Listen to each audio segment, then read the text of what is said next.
Welcome to the Human First Executive. I'm your host, Rob Kalwarowsky, and I'm laughing because Lori and I were just talking, and I was starting to go off a little bit about nonprofits and the founders who are afraid to ask for money, and then I was like, we better hit record. So we're recording now. I'm here with our special guest, Lori Zoss Kraska, the founder and CEO of Growth Owl. And Lori specializes in helping folks who run nonprofits or folks who are in corporate social responsibility to really grow their businesses by getting funding from Fortune 1000 companies. And she's also the author of the Boardroom Playbook, a not so ordinary guide to corporate funding for your purpose-driven organization. So you can find that on Amazon, as well as you can find her website, thegrowthowl.com. Lori, thanks for joining us. Oh, it's great to be here. Thanks for having me, Rob. Now, Lori, before we're going to get into the nuts and bolts of asking for money, can you tell us a little bit about yourself? Yes, absolutely. So I founded Growth Owl back in 2018 after a pretty long tenured career in public media where I worked with various station groups and a group of about 8 account directors, for lack of a better term, that worked under me. And our job was to go out and find corporate funding for the various aspects of the public media station. And when I say public media station, if you're listening in the United States, that would be NPR and PBS stations. A lot of people don't realize that really most of the funding that comes for sponsorship has to come locally from the stations. So they will engage people like myself and my team to go out and find that. So our specialty was specifically corporate sponsorships and talking specifically with Fortune 1000 companies.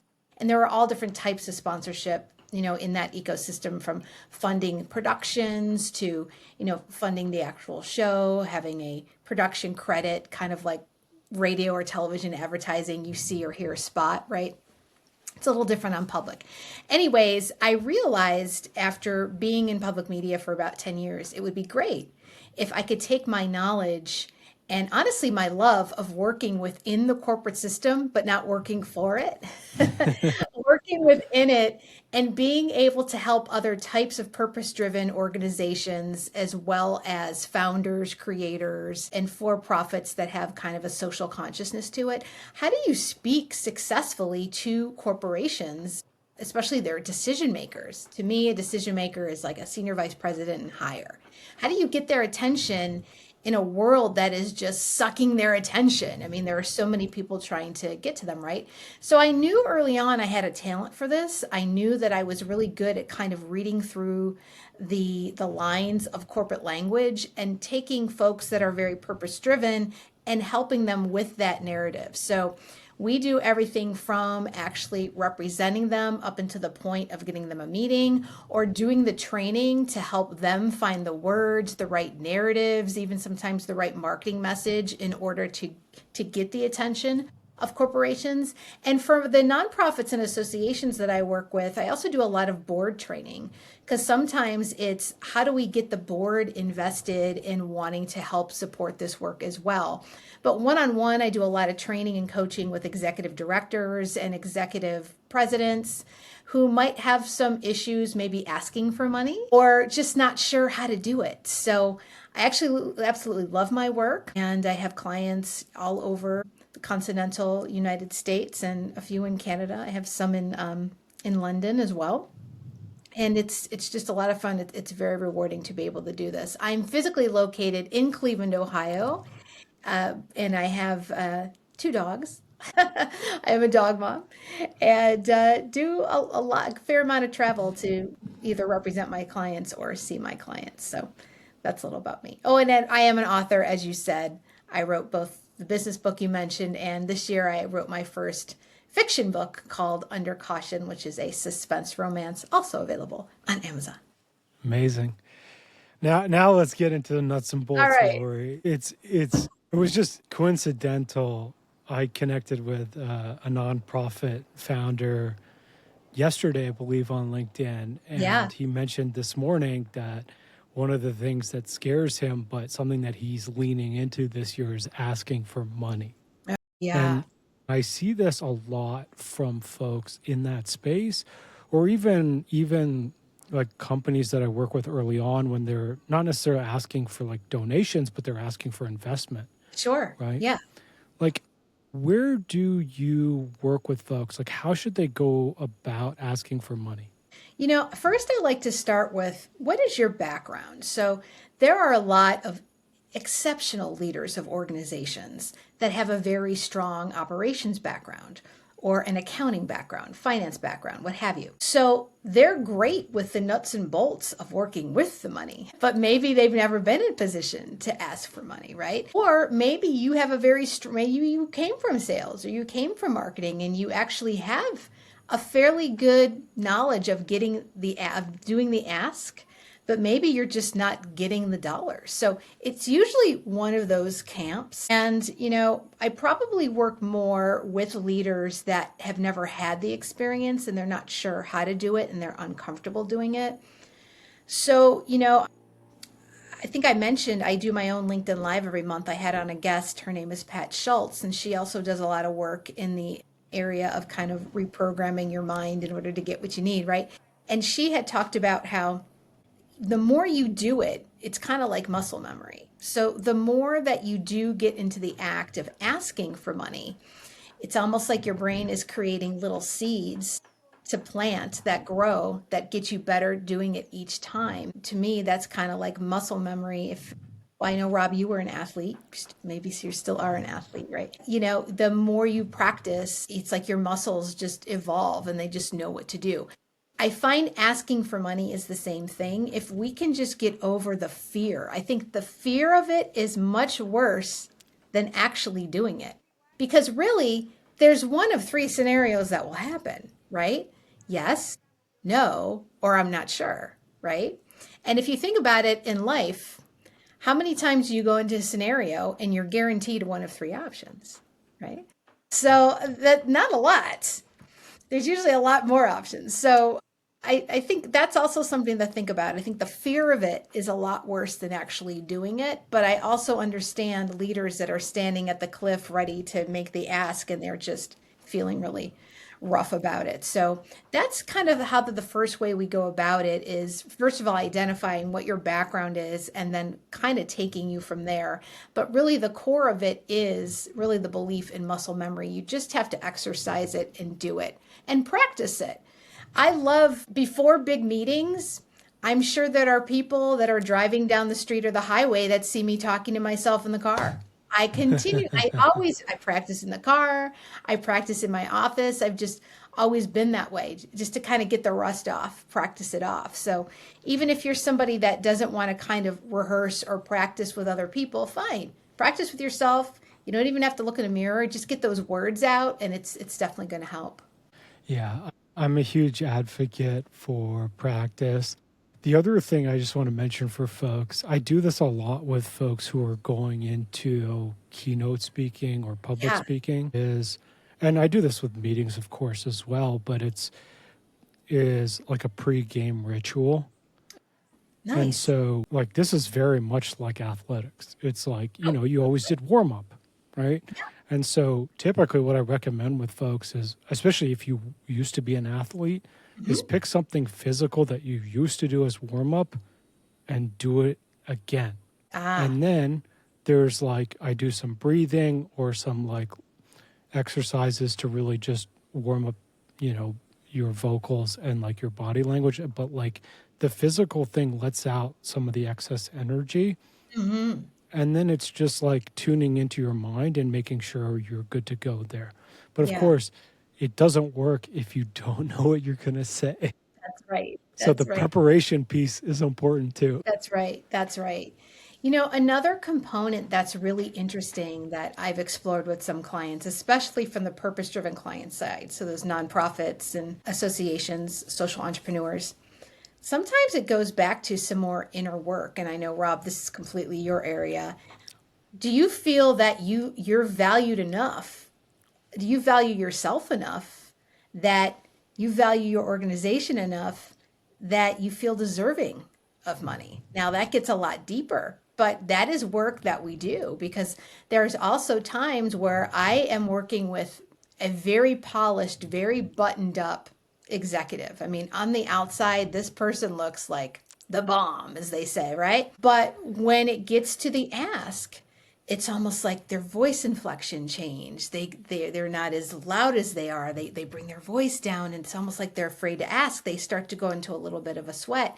And then when I have these conversations, kind of the post mortem, right after the meeting, you do a little digging and you find out, maybe there's more here in terms of how do they feel about their own value? Because I do believe that how you value yourself is a direct correlation into how you're positioning and valuing your own organization. Those two definitely do interlap. Don't you agree?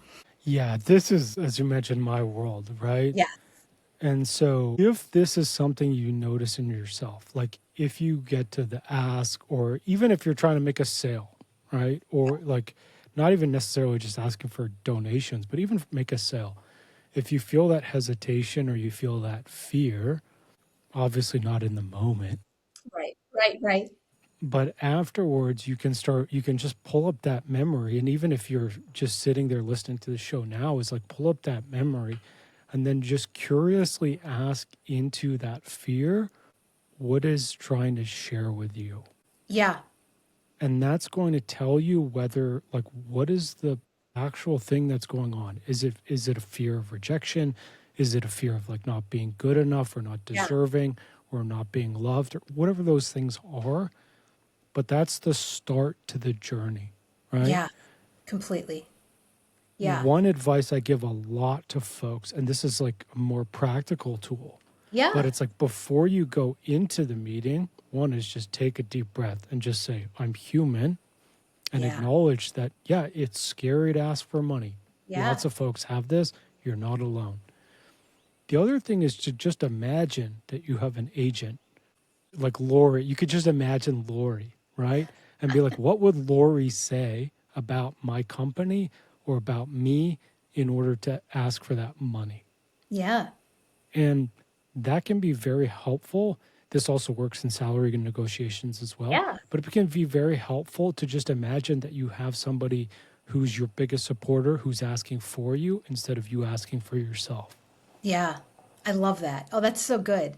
Another technique that honestly I just heard in the past couple of days, I was listening to a podcast and I wish I can get the attribution, but I'll provide the information anyway. If something comes up for you that is a much bigger issue, but it comes up for you in the moment, it's not like you can do self analysis in the moment, right? I liked this personalization this gave. They said, whatever comes up for you, picture that and tell it, go sit down in the corner. We're going to talk later. Like literally picture whatever that is. So if it's lack of confidence or maybe something that came up from childhood, whatever it is, you have a visualization of what it is. Maybe it's embodied by a person, maybe it's a thing. You literally tell them to sit in the corner. And what's great about that is it's also self-empowering, right, Rob? I mean, you're basically taking control in that moment, which I think then the nervous system starts to settle down and then puts you in a much better position to ask for money or ask whatever it is that you need. Yeah, it's super aligned with internal family systems. Is Yes. often what we recommend is that as well. Is like if there's some interference in the moment, just being like, okay, go chill out for the next Yeah. 45 minutes and Yeah. I'll get back to you. Yeah. This is a super common thing. And I think the big thing here, right, is Lori and I are giving you tools. You have to implement them. That's right. And That's so right. it's like pick one of them and go and use it and see how it works. And if it doesn't work for you, choose another one and try it again. Right? Because again, I always talk about like mindset is like baseball. If you've aligned your mindset in the right way, you're going to keep swinging the bat. And I yeah, love that. like the greatest baseball player in the history of the world hits like, actually, it's Hmm. probably closer to like 35, but let's say 40%, right? And so it's like the more swings you have, the more basically you're going to increase your probability of hitting the ball once. Yeah. And so it's like keep swinging instead of like, oh, I didn't get it this one time. I'm clearly not good enough, so I'm done. Yeah. I think what's great about the sports analogy too, Rob, this also applies to anybody that's in the arts or on stage. I mean, it's so applicable. Major organizations that represent artists or athletes, what have you, they'll bring in consultants, for lack of a better word, advisors, people who advise on high stakes moments.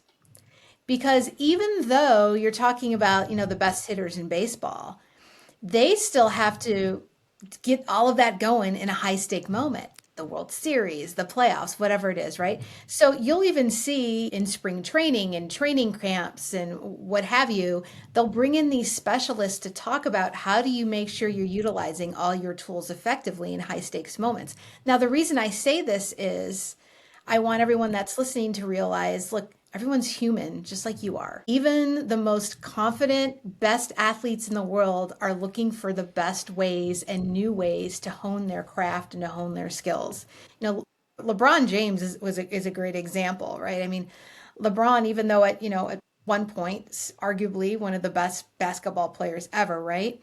He still was always the first one on the court to take a look at where he's going to play and do a lot of visualization. He brings in specialists on what else can I be doing with my conditioning and my body. So, and this is somebody who already is great, but he wants to be even better, right?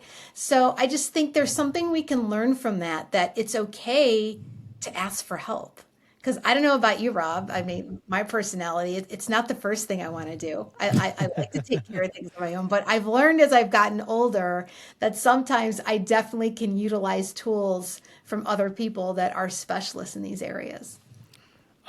100%. And it is something that I work a lot with folks, and one of the most common, I call them masks, but it's a part Yeah. that I see is I call it the DIY mask, Ooh, the tell me do more it about it. yourself.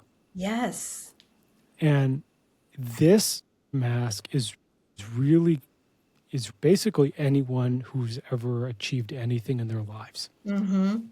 because you start out being needing to be the person who does it all yourself, Yeah. whether that's at school when you're a kid, whether Yeah. that's as an athlete, either if you're an individual athlete or even in a team sport. Yeah. You start learning that you got to be the person who puts in the work yourself, and then you start seeing success. And then it starts in the workplace. Obviously, you start as an individual contributor, and then eventually you either rise up at the ranks there, or if you start your own business, you always start either with yourself or a couple co-founders, but basically you have to do a lot of the work yourself. Yeah. That helps you until it doesn't, Yes. That's so true. until you become the team leader, the executive, or your business as an entrepreneur starts to scale. Then you have to make a mindset shift, which is, I'm not the doer, I'm the leader. Yeah. And that is actually a huge thing that a lot of founders get stuck on. And this is why even folks like Steve Jobs or Jerry Yang, like these folks, they founded unicorns and they got fired from their own companies. They sure did, didn't they? They sure did. Yeah. And it's something that I even struggle with because I really loved how you called it kind of that DIY. That's so true. And even if I take it back to when I was a kid, I just like to do things on my own. If I knew, like, if I wanted it to be successful, I needed to do it myself. I mean, that goes back to programming as a kid, right? At least for me. And when I started, It does with everyone. doesn't it? Yeah, everything goes back to that. It all goes back to that work. But as someone who's growing a business, you realize that in order to keep growing, what you're doing it all yourself is not sustainable. And I can't be Superwoman. You can't be Superman. And nor should we want to be. If we want to focus on the parts of our business that we think really help our clients, we have to let some of this stuff go. And I really learned that this past year. So what you're saying is not only sounds great to me to apply with other clients, but it applies to me personally because I've lived that as being a business owner, that it's okay to get others involved in areas where they have more of a strength than you do, or yeah, maybe I can let somebody else do the invoicing or let somebody else do the research, right? And I mean, just kind of let it go. That's showing yourself respect as the business owner. So I love that. I love that. It's self leadership, but it's also like when you start to look at yourself and your strengths Yeah. to fully lean into growing your business, you want to focus on what you can do at your best and not necessarily the things that you do that either drain your energy or Mm. that you're not great at. And so, like, for me, often where I start with a lot of leaders is like, look at your time and break it down and then look at what are the things that are adding value, what are Mm. the things that are not adding value. And then energy is part of this. Yeah. Like if you're doing something and it's giving you energy, you feel great after it, that's a good sign. If it's Mm-hmm. draining your energy, it's not a great sign. And then look at like what can you outsource and what you can't. And of course, budget matters. So Sure. if you're a solo founder, not a huge budget, you got to do more things. But Yeah. as you start to grow, right, hiring an EA is almost always a slam dunk. Yeah. Oh, yeah. Of course, like accountants and lawyers, like these things, you're Yeah. probably going to need anyways. But even things like hiring you, Lori, like if I'm not an expert in raising money, like I'm an expert in solving whatever problem I'm trying to solve, like Yeah. why wouldn't I hire you? Yeah. Yes. Yeah. Absolutely. Yeah. You know, the other thing too is I've talked to clients about this and I've put this into practice in my own life is understanding what your peak times are of performance, right?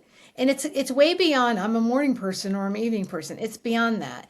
Like for me, I have really optimal engagement with my clients between like 2 p.m. I'm sorry, at 10 a.m. and 3 p.m. Those are like my peak. You want my best fresh ideas, my most engaged, 10 to 3. So, and I know that about myself. So if I have a client that wants to speak earlier or if they want to speak later, I always kind of preface it, well, okay, we can accommodate that, but I'm just letting you know. And there's nothing wrong with expressing what your peak time is. I've even scheduled my Calendly link. So really the only accessibility is during those times. And then I really own those other parts of the day, right? That was something that that took me a while to implement because I just felt like, well, I need to be available starting at 8:30 and I need to be available by 5. And I'm like, come on, Lori, there's a reason you got out of corporate America. You want so you had more time, you know, you have the control of your time. So and you know my clients get that and when we need to accommodate we do but they know very well kind of when my peak time is and the funny thing is I am very much a morning person. I am an early riser, but as a high performer as you are and working with high performers and high achievers, if you're an early riser, you need that time to yourself to kind of get what you need in order to give. You need to fill your own cup before you can give to others. That is so essential. So essential. I love this. Lori, I want to go back to what you mentioned before about how do you cut through the noise to get to the decision maker? Yeah. Yeah. So there are a few things. First of all, I'm a huge, huge fan of making sure you do your due diligence in your research. This goes beyond the website of a company. The problem with websites of companies is even the biggest companies, they tend to be outdated. So I do most of my research about who I'm going to contact or who I'm going to work with my clients to contact on LinkedIn. I find LinkedIn is a much better resource for that. And I learn as much as I can about who I'm going to contact. And you know, there's a lot you can learn in that LinkedIn profile. Besides what they say, you can also learn about what they don't say and how much they say about themselves. And I think one of the first tips I love to give people is use their words. There's a reason they're there, right? So I find probably in at least 80% of the LinkedIn profiles I look and I work primarily wanting to connect with senior vice presidents and higher in corporate philanthropy or corporate CSR or public affairs. Those are usually my sweet spots. In 80% of those profiles, they are saying a lot about themselves or a lot about their company. So I want to take the exact words that they utilize and utilize that in my outreach. And maybe some of your listeners are thinking, well, isn't that like copying? I'm like, well, yes, there's a reason they're there. I mean, they want to see that you could connect, you get them, and that you actually took time to take a look at what they had to say, right? So I think that's really important. Also, when you outreach, just a little, a tactical tip, most decision makers that I find that are in these areas, they do tend to be early risers. So I will send emails before 8 a.m. their time, because at that point, maybe they're in the office, but they're not completely down a rabbit hole that's got them all confused, right? Or maybe they're getting ready to go to the office, they're flipping through their phone. Oh, what's this? This looks interesting. There's just something about that time before 8 a.m. in the decision maker's time zone. And with Outlook and Gmail, what have you, you can obviously set up the emails to go out whatever time. So it's not like you need to be awake at a certain time to send them out.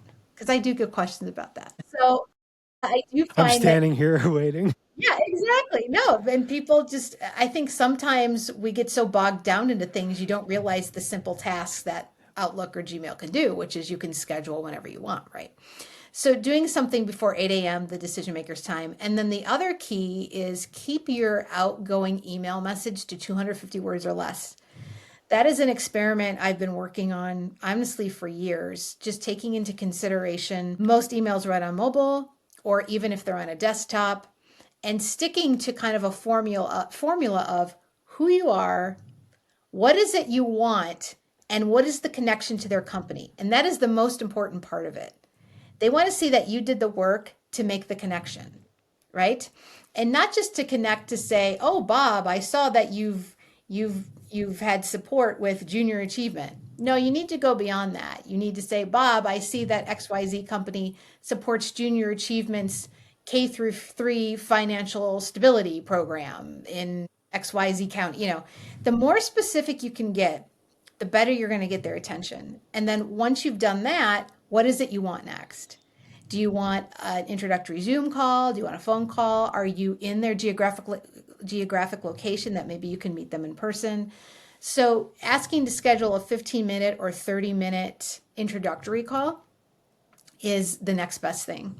And the last piece of advice I would give, just for general advice, don't ever, ever, ever send an unsolicited attachment in your email. That is probably one of the biggest things that people will do. Here's my pitch deck, and don't do that. And the biggest reason why is if that company's email system has never seen your email before, it's automatically probably going to red flag you because you have an attachment. Because so many of these companies have been bombarded with spam and potential viruses in these attachments. So I always ask for permission to send an attachment before I ever do. So never ever send an unsolicited attachment to someone you've never engaged with before. So those are some of my initial tips that really are effective, that have been helpful. I love that. And Yeah, especially now, I think the big thing, Lori, and you're seeing this, I'm sure you're seeing this on LinkedIn and yeah. email too, is the proliferation of the AI generated Oh, yeah. messages that have mediocre personalization, but Gosh. clearly make sense. Yeah. I get that a lot as a podcast host and Mhm. also as like someone on LinkedIn who's a business owner. Yeah. I get the ones from podcast hosts. It's like, hey, I listened to this was when I was hosting an MIT alumni show only, Yeah. right? Hey, I listened to whatever your show, and like I have 15 guests I want to pitch to you. And I'm like, none of these people went to MIT. So it's like, I don't know what you're thinking. Yeah. Yeah. My favorite ones, Rob, are from either advisors or companies. Hey, can we help you take what you're doing and put it into a book? Well, you Oh yeah. obviously did not look at my LinkedIn profile that has author all over it, even in the banner. But the other thing I learned from an AI specialist that I talked to was this. You're probably also getting a lot of very short, brief emails from AI generated, areas and content that really have there's really no rhyme or reason. Sometimes it seems like the the message is so vague and they're not really expecting you to email back. Really, they're just kind of testing if the email address is valid. So Okay. I Yeah. thought that was really interesting. And I do get a fair amount of emails that are maybe like one or two sentences and then they end with just some person's name. And the best thing you could do with emails like that is, don't even click on it, just put it right into your junk. Because if it's a click, then they consider that a valid email, that they can just spam you more. And then you end up on some list that, oh, here, these are valid emails. So I learned that from an AI special. I'm like, geez, it's like, wow. It's like you have to double check all the messaging that's coming in. And even some of the strong, and I have pretty strong security protection on my email. And even sometimes it misses, one or two things. And it's just like, oh, gosh, will this ever end? No. So, Lori, I got to ask this question because, of course, my book is capitalizing on chaos. Yeah. So, with all the chaos that's happening in the world, what are your top tips on how leaders can take advantage of this moment in time? Well, I think I'm going to tell you the first thing that popped in my head because I was thinking about this yesterday. Having a very calming cadence and just a calm voice. If you think about a lot of the Well, just you've come to the right person. right, I know, right? So let me tell you why. Because if you look at a lot of content out there, whether it's on Facebook or LinkedIn, wherever you like to get your content, people are talking to you so fast. And it's just to try to get as much into 15 or 30 seconds as possible. And it's kind of like, whoa. And the other thing about that fast, that speed, people are starting to figure out, well, that might be AI generated. That might not even be a real human. So first of all, I think a great way to express yourself as being a human is to talk more conversationally and confidently and calm.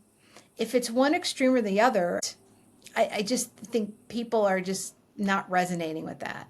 So, in this world of chaos, if you can be a calm voice, a calm authority, a calm thought leader that can identify, yeah, that's a problem, but I don't want to say you put a positive spin on it, but you provide more hope than providing more chaos. Yeah, I mean, I think that's really important. That would be kind of the first thing that popped into my head. 100%, right? And this is actually research backed. Is you as a leader, your emotions will ripple out into your Yeah, team. absolutely. Even neuroscientifically, the more basically what happens when you get positional authority over folks is their brains adapt to be emotionally intelligent towards your emotions, and Hmm. you as the authority get less emotionally intelligent to what's going on with them. Yeah. And obviously this goes back to like when we were hunter gatherers or Yeah, whatever sure. that was. And so it's like even more important to be very self-aware, which everyone thinks they're self-aware and nobody is, but even to work on that in yourself because your team's watching. Yeah, absolutely. If you can be the calm voice in the room, even in times of uncertainty, I've even been engaged at times by organizations to come in when there is going to be some really big decisions happening that would impact the organization. They'd also bring me in to talk about the narrative and to talk about how is it actually communicated, right? So everything goes back to how it's communicated. Yeah, I think sometimes companies and people focus too much on the what and they're not focusing on the how it actually comes out, right? So, because you'll hear well, don't shoot the messenger. I'm like, well, yeah, but the messenger has the responsibility of how they say it too, right? So I think I think very successful entrepreneurs, leaders are going to figure that out. And I already see that.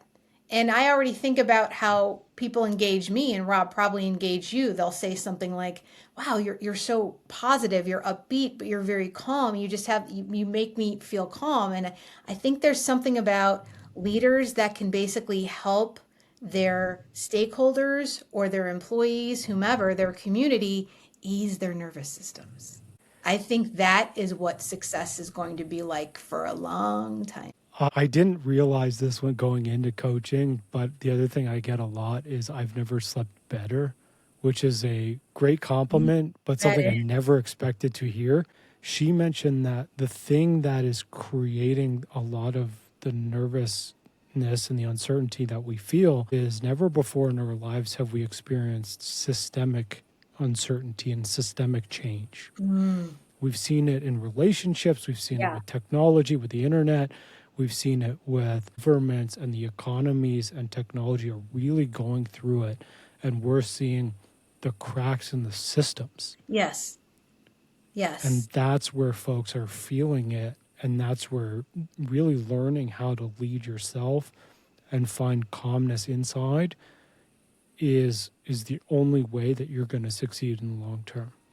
That's so, Rob, that's so true. And I think the other thing too is in seeing the cracks, whether it's external or internal, we can no longer just ignore it. Or maybe there are techniques we learned as kids. I think as a collective, I am noticing that we have to kind of balance how do we still achieve our own inner wellness and be productive and work within community while at the same time realize what is happening in the external environment, but don't let it really completely affect us inside. That is the balance, right? Completely. That's the magic. That's it. Yeah. Yeah. Amazing. Everyone out there. So if you're looking to connect with Lori, thegrowthowl.com. Yeah. Also, I've linked her LinkedIn in the podcast notes as well. And then you can check out her book, The Boardroom Playbook, on Amazon. So, Lori, is there anything else you want to leave our listeners with today? Yeah, I think that in anything we've talked about, or if you listen to any of other Rob's other shows, or you're looking at any other type of book out there, or anything to help you, try not to overwhelm yourself with all of these techniques. Just pick one or two things to really focus on. I think, Rob, you mentioned this earlier, but I do really believe in the power of picking one or two things. It's actually when I'm coaching my clients on outreaching to corporations, I'm not saying let's talk to all 50 of these corporations. Let's pick five. Let's really get to know these five and move on.